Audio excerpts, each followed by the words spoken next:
Alright, so how's it going, guys? My name is AC Joker, and today, guys, welcome to the first ever game review on my channel. Today's game I'm going to be reviewing is Star Wars The Force Unleashed. I just recently picked up the game, and personally I love it, and I've been really addicted to it just because of how fun it is and how interesting it is in general. So today I'm just going to be going through it and kind of giving my personal thoughts and doing a kind of game review on it. So before you guys actually proceed onto the video, just remember this is all in my opinion, so if you guys do not agree with what I say, or if you guys do agree with what I say, leave your opinion down in the comment section below and I'll be sure to respond and read your comment. Alright, so just kind of some history on the game. It was released on September 16, 2008, and it is kind of a free roam game to where while you're doing your objective, you are allowed to kind of free roam the area which you're in at the certain time, and you kind of have lots of options of on how to fight using your different force abilities, lightning, using lightsabers, and many other add-on abilities towards that. One big thing about this game and the second game in the series, which is Star Wars The Force Unleashed 2, these games are no longer canon due to the reason that the TV show Star Wars Rebels is now taken over, and now these games are no longer canon, but the new TV show is. Alright, so this game takes place between Star Wars Episode 3 Revenge of the Sith and Star Wars Episode 4 The New Hope. In the beginning of the game, you get to play as Darth Vader, and basically you're on a mission which is set up by the Emperor to go to Kashyyyk and kill off the last Jedi Master, or one of the last Jedi Master. And during this time period, what actually happens is once you kill off the Jedi Master, you find a child who's very strong with the Force. Since the child is very strong with the Force, you take him under your wing as your apprentice and you train him until he's into his adult ages, which is a good 15 to 20 years, and roughly between there, just because once you find the child, he's about 4 to 5 or 6, I'm not too sure his actual age, and the best description we have of him when we get to play as him, Starkiller, when we actually get to play as him throughout the game, he is in his adulthood ages, so maybe a good 19 to 20-ish age. So then after that, since Starkiller, who is the apprentice, once he's fully trained, you are sent out, and you play Starkiller, you're sent out to kill off the last Jedi Masters in the galaxy. So you go onto different planets, you go through a bunch of missions, and then you basically just go through the whole planet, and then the final boss of each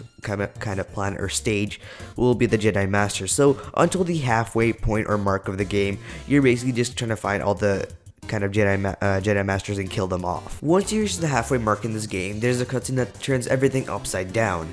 During this cutscene, you, who are Starkiller, and Darth Vader are having a conversation about throwing over the Emperor. At this point, the Emperor doesn't know that Darth Vader has an apprentice, because Starkiller, the character you're playing as, has been a secret, or not really a secret. He hasn't been mentioned or known of to the Emperor for all this time. So during this conversation, Emperor Palpatine arrives unexpectedly and drops in on Darth Vader. So what happens is, there's a big conflict between Darth Vader, the Emperor, and yourself, Starkiller. And during this fight, Darth Vader has to kill you and throw you out into space. After the Emperor assuming you're dead, Darth Vader sends a bunch of robots to go and rescue your body through the rafts of space. After that, he brings you back to life, and basically, after this point in the game, you start to play for the light side, and you join the rebels, and your goal is to overthrow the Emperor and Darth Vader. So for the rest of the game, you're basically traveling around the galaxy, gathering the rebellion, different rebels to form their rebellion and alliance, as well as many of the Jedi Masters that if you didn't kill who went to hiding, you want to retrieve them again.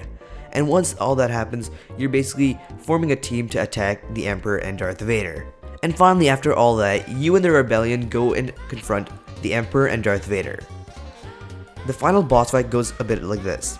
You, Starkiller, confront Darth Vader and you kind of fight him for a bit, and once you strike him to the ground, you have two choices: the light side ending and the dark side ending, excuse me. So the dark side ending goes something like this. You have two choices. For the light side ending, you actually have to go and help the rebellions escape from Emperor Palpatine. But for the dark side ending, you go and you can finally kill off Darth Vader after everything that he's put you through. The dark side ending, you go straight down Darth Vader and then you kill him. You get back up, and then the Emperor tells you the last kind of mission for you to become my new apprentice or to become the new Sith Lord is for you to kill your Gamer Rebellions. So in doing so, you cannot do it. So you attack the Emperor, and then he overthrows you, and then he kills the rebellions as well as you. The light side ending, you go and save the rebellion, you attack Emperor Palpatine, and in doing so, you are the original Star Killer and you die. But in the process, there's a big explosion, and since you die, the Emperor and Darth Vader are able to escape. The rebellion survive, and that kind of leads into the second game. Alright, so now that I have given all of you guys the kind of plot and the dark side and light side ending, and just kind of like, I'm not going to say brief, but a full-out description of what happens throughout the game, I'm going to kind of give you my thoughts on the game as well as what I would rate it. So personally, I really like the game. I just love it, and I just finished the game like yesterday or 2 days ago, and I just love it. It had a lot of aspects which I just really think it was really fun just to play in general. 'Cause it's a video game, obviously. Maybe some people do focus on the plot a lot, and that's why I would not give it a 10 out of 10. I would give it an 8 out of 10. But just for the reason because it was really fun and it was really interesting. The plot, I really wish it was still canon just because of how interesting it was. And I do think the Rebels series is interesting, but not as interesting as this to date. So that's I give it an 8 out of 10 because the few things that it was missing was just kind of there were a few plot holes which I'm not going to go into right now, but a few plot holes when you're playing along. If you're kind of trying to play along as well as kind of grab the kind of aspect of what's happening, there are a few things that don't make sense, and you'll kind of have to do a bit of research and find out on your own what happened. So that's kind of one of the main reasons, and a bit of the gameplay is a bit choppy at certain times, so that's the only reason that I would give it an 8 out of 10. I know the actual game rating is like a 7 out of 10 and a 6 out of 10 for Steam, but personally I just give it an 8 out of 10 just because of how much I loved it, and I'm not too picky with certain things. It was just like a few things that kind of bothered me personally. That's why I didn't give it a 10 out of 10. Alright, so finally, this last portion is going to be talking about whether you guys should play it or not.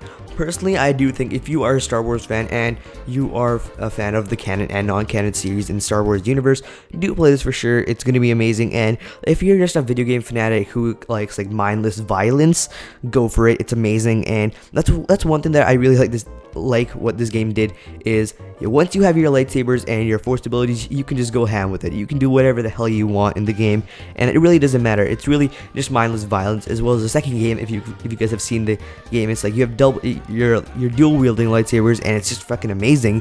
You're running around killing people, destroying things, and it's just amazing. It's mindless violence, and who doesn't love that?